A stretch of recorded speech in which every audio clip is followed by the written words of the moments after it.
Sir இப்ப ஒரு ஐயப்ப சாமி எப்படி பாக்குறோம், ஒரு திருப்பதி வெங்கடாஜலபதி எப்படி பாக்குறோம், ஒரு முருகனை எப்படி பாக்குறோம், ஒரு இயேசுநாதர் எப்படி பாக்குறோம், ஒரு அல்லாவை எப்படி பாக்குறோம், இது எல்லாம் கலந்து எங்க தளபதியை பாக்குறோம்.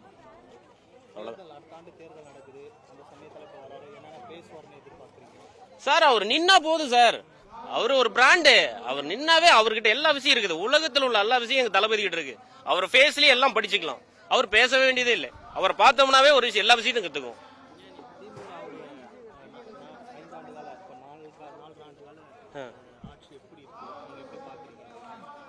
சார் எப்படின்னா ஒரு ஒரு எதுவுமே சொல்லும்படி இல்லை.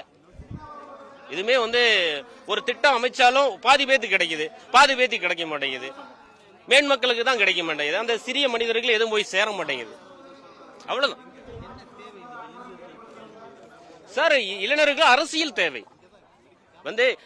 அரசியல் ஒரு சாக்கடை அப்படின்னு சொல்றதை விட அந்த சாக்கடையில் இறங்கி சுத்தம் பண்ணணும்.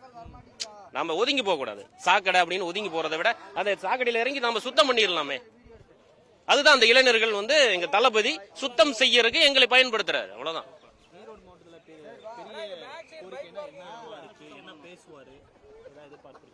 சார். அவரு பேசுவார்னா அவரு திட்டம், அவரு பேசும்போது தான் தெரியும், நம்ம கணிக்க முடியாது சார். விவசாயத்தை முதல்ல மேன்மைப்படுத்தணும். இது மஞ்சள் மாநகர், விவசாயம் நிறைய விலைவாட்சி இல்ல, அதை ஒரு எக்ஸ்போர்ட் பண்ணணும். விவசாயி ரொம்ப பாதிக்கப்படுறாங்க, நல்லா அவங்க ஒரு வாழ்வாதாரம் விவசாயிகளுக்கு கிடைக்க மாட்டேங்குது. அதுதான் விவசாயத்தை மேம்படுத்தணும். தளபதி முதலமைச்சராகி விவசாயிகளை காப்பாற்றணும், ஏழை மக்களுக்கு உதவணும். அவ்வளவுதான் தளபதி செய்வார். கண்டிப்பா மக்களுக்காக பேசுவார், பெண்களுக்காக பேசுவார், இளைஞருக்காக பேசுவார். அடுத்து என்ன செய்ய போறாரு அதை சொல்லி பேசுவார். நாங்கள் எதிர்பார்க்குறோம், அவரோட ஸ்பீக்கர் நாங்கள் எதிர்பார்க்குறோண்ணா. டிஃப்ரெண்ட்டாக இருக்கும், நல்ல தேர்தலாக இருக்கும், நல்ல ஆட்சியை தரும். அவர் வர்றது அவர் வந்தால் இதுக்கு முன்னாடி ஏமாற்றிட்டாங்கண்ணா நம்மளை. இதுக்கப்புறம் நல்ல ஸ்பீக்கர் கொடுப்பாரு, நல்ல தேர்தலை கொடுப்பாரு, நம்மளை நல்லா இது பண்ணுவார், நம்மள ஒரு மாற்றத்தை கொண்டு வருவார். இத்தனை இளைஞர்கள் பெண்கள் ஏன்னா தேடி வரணும், அவரை ஏன் தேடி வரணும், எதுக்காக நாங்கள் அங்கேருந்து இங்கே வரோம்?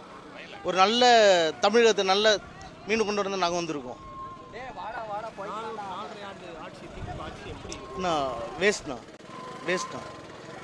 எதிர்பார்க்குறோம், நல்ல தமிழகத்தை எதிர்பார்க்குறோம், புதிய தமிழகத்தை எதிர்பார்க்குறோம். அதனால தான் இத்தனை இளைஞர்கள் தர்குரின்னு சொல்கிறாங்க எங்களை. நாங்கள் எதுக்காக இந்த தர்குரி ஏன் வரோம், இங்கே இந்த தர்குரி ஏன் அவரை தேடி வரோம் நாங்கள்? நல்ல தமிழ்னா நல்ல ஒரு ஆட்சி, நல்ல ஒரு இது தமிழகத்தை மாற்றணும். எத்தனை பேர் ஏமாந்துட்டு இருக்காங்க, இன்னும் விடியல் ஆட்சியை வரல, இன்னும் குடிச்சிக்கிட்டு முதல்ல இந்த மதுபான கடையில் 3 நாள் போகுதுண்ணா, அது 3 நாள் போகுது, நம்ம மீன் வந்துடுவோண்ணா, வேற எதுவுமே கிடையாது.